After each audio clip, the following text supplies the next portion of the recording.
Oi, pessoal, professora Ivânia aqui de volta, falando com vocês, falando da biologia, falando de zoologia e dando continuação aos répteis.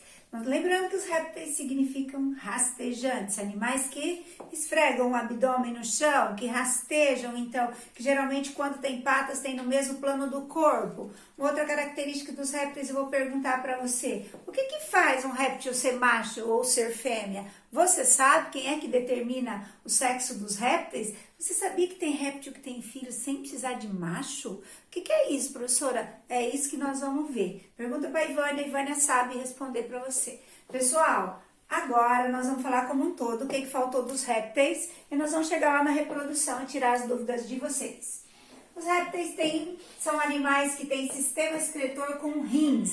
Pela primeira vez, rins metanéfros. O que são rins metanéfros? Que filtram somente o sangue. Os rins metanéfros, eu fiz um esqueminha aqui, são muito parecidos, são os nossos rins também são metanéfros. Eles retiram excretas só do sangue. Peixes e anfíbios tinham rins mesonéfros, que retiravam excretas do sangue e do celoma. Aqui não, só do sangue. Uma outra característica, eles são uricotélicos. Eles excretam ácido úrico. Ácido úrico é menos tóxico. Lembra quem é mais tóxico? É a amônia. Mais ou menos tóxico, mais para o mais tóxico, ureia.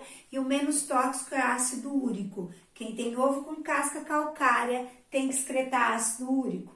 Lembrando que para excretar ácido úrico, gasta mais energia, mas economiza água e ele é menos tóxico, é insolúvel em água. Ele sai junto com as fezes, pela cloaca. Na aula anterior nós vimos que os répteis têm cloaca. Cloaca elimina urina, fezes e gametas. O ácido úrico sai pela cloaca junto com as fezes nos répteis. Esses rins vão filtrar somente o sangue. Rins metanéfros só filtram o sangue, retira os excretas do sangue. Galera, vamos lembrar agora o sistema nervoso dos répteis. Os répteis têm encéfalo, têm medula. Saindo do encéfalo, eles têm aí 12 pares de nervos cranianos.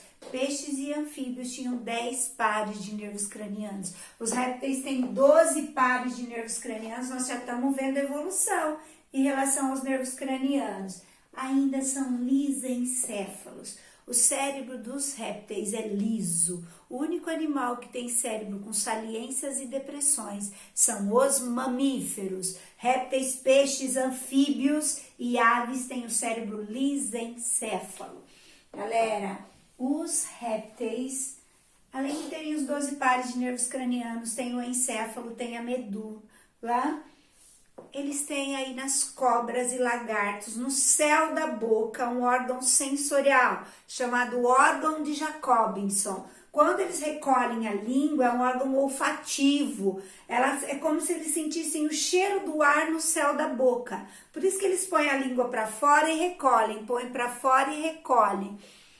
E além disso, porque as cobras elas são praticamente surdas. As cobras, elas não escutam, elas se movimentam pela vibração do solo. Quem determina a visão dos répteis é muito boa. A audição é boa, mas nas cobras não, as cobras são surdas.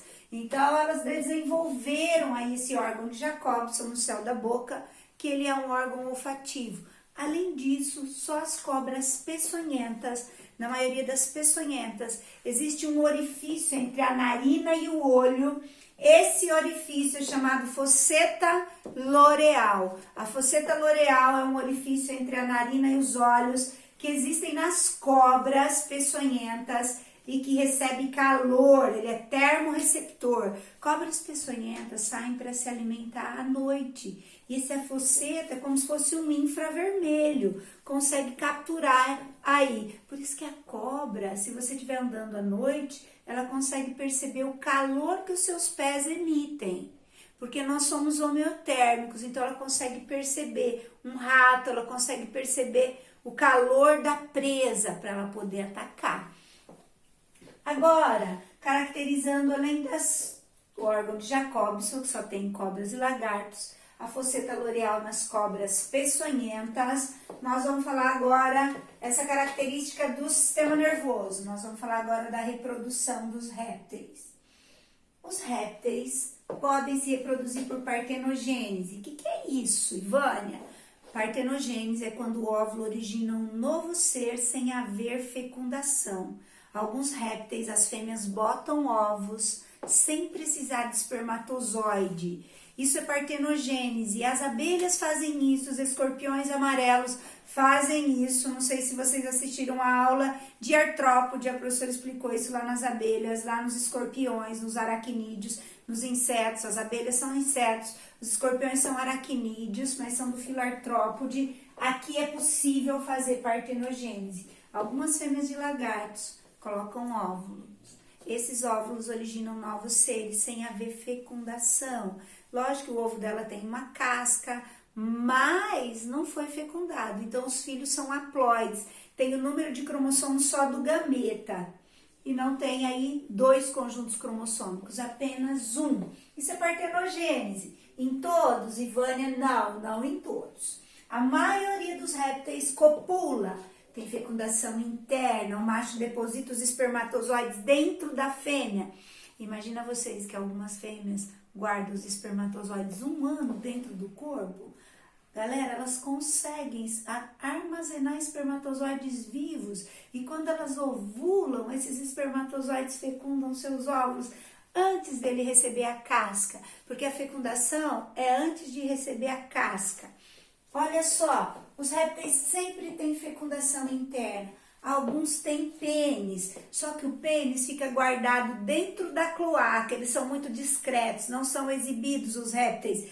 Eles não mostram o órgão de cópula, ele fica guardado na cloaca.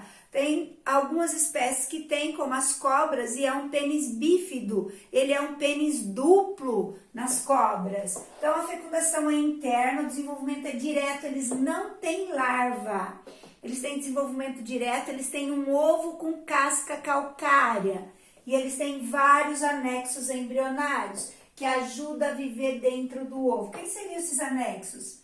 Âmnion, alantoide, córeo e saco vitelínico. O âmnion é uma bolsa que envolve o embrião, impede a desidratação e protege contra os choques mecânicos. O alantoide ajuda na respiração e armazena os excretas. No caso dos répteis, o excreta é o ácido úrico. O saco vitelínico, que é uma bolsa nutritiva, e o córeo, que é uma bolsa protetora e também ajuda na excreção e na respiração. Tudo isso, todos esses são anexos embrionários dos répteis que permitiu a eles viverem dentro de um ovo com casca calcária. Agora nós vamos falar uma curiosidade. Cobras e lagartos têm cromossomos sexuais. Quem determina o sexo das cobras e lagartos é o cromossomo, assim como em nós humanos. O homem é XY, a fêmea é XX. Mas em crocodilianos, que nós já vimos são os crocodilos, jacaré, gavial, quem determina o sexo dos crocodilianos é a temperatura do ovo. E nos quelônios também, no caso da tartaruga caga do jabuti. Por isso que depende muito, galera, o sexo dos filhotes. Se eles fizerem um buraco para pôr os ovos e o buraco ficar muito fundo, vai receber pouco, às vezes, pouca incidência de luz, menos calor. E aí vai depender da temperatura para nascer macho ou para nascer fêmea. Esse que nós vamos ver agora. Os quelônios, que são as tartarugas, quanto mais quente, por volta de 30 graus, nasce fêmea. Por volta de 26 até 28 graus, aí nasce macho. Então, nas tartarugas, mais quente é fêmea, mais frio é macho. Nos crocodilianos é o contrário. Só que os crocodilos não vão até 30 graus. Geralmente, a fêmea vai nascer aí com uns 25, 26 graus e o macho com 28 graus. Então, quanto mais quente, nasce macho. Ao contrário, na tartaruga e no jacaré ou no crocodilo. Quelônia, tartaruga. Crocodilianos são crocodilos e jacarés. Quem determina o sexo, portanto, temperatura. Temperatura mais baixa em quelônio é macho, em crocodiliano é fêmea. Temperaturas mais quentes em quelônio é fêmea, em crocodiliano é macho. Ao contrário. Então, quem determina o sexo dos crocodilianos e quelônios? Temperatura. Cobras, lagartos, lagartixas, camaleões, quem determina é o cromossomo sexual, quem determina o sexo. E agora, importante, Mega Blaster, importante isso. Quais foram os fatores que levaram os répteis à conquista definitiva do meio terrestre? Os anfíbios são chamados anfíbios porque tem um pé na água e um pé na terra. Os répteis conquistaram de vez a terra porque eles têm a pele seca. Quais são os fatores? Pele seca, sem glândula, queratinizada, com placas de queratina ou placas chamadas de córneas. Tudo que é proteína, queratina, é proteína. Impede a desidratação. Respiração dos répteis. Os répteis respiram somente por pulmões, não precisam viver em lugares úmidos, não respiram pela pele, respiração pulmonar. Fecundação dos répteis, fecundação interna. O macho deposita os espermatozoides dentro da fêmea, não precisa acontecer na água. Olha só, a fecundação interna não desidrata os gametas. Como a fecundação é dentro do corpo, galera, não tem esse risco. Isso favorece a vida no meio terrestre. Ovos com casca calcária. A casca calcária impede a desidratação do embrião. Só que só dá para viver e para ter ovos com casca calcária, porque tem nos anexos embrionários. Amnion, alantoide, core e saco vitelínico foram fatores limitantes para a conquista da Terra. Para completar, a professora esqueceu uma aqui, excreção de ácido úrico. Por quê?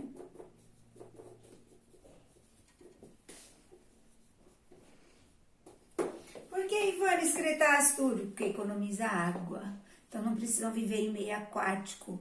Eles podem viver no meio terrestre tranquilamente. Ácido úrico é insolúvel em água, gasta mais energia para ser transformado, mas gasta menos água para ser eliminado.